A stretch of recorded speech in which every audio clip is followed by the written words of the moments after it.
Hello and welcome to another reading from the book That I May Know Him, a daily devotional.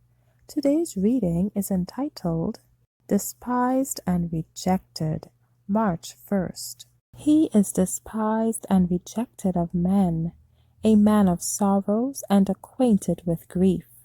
And we hid as it were our faces from him. He was despised, and we esteemed him not. Isaiah 53:3. How few have any conception of the anguish which rent the heart of the Son of God during his 30 years of life upon earth.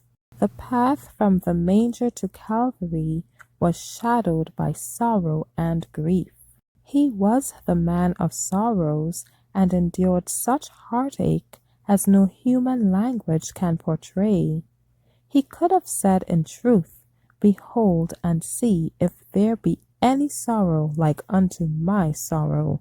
Lamentations 1 verse 12. His suffering was the deepest anguish of the soul.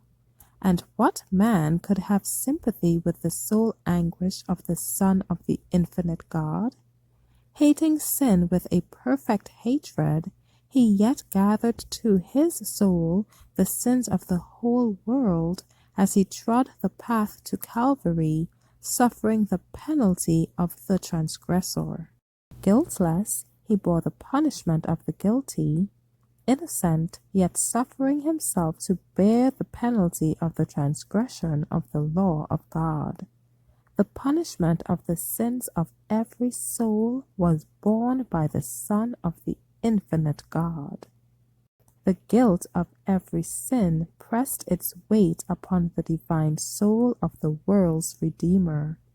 He who knew no sin became sin for us, that we might be made the righteousness of God in him. In assuming the nature of man, he placed himself where he was wounded for our transgressions, bruised for our iniquities, that by his stripes we might be healed.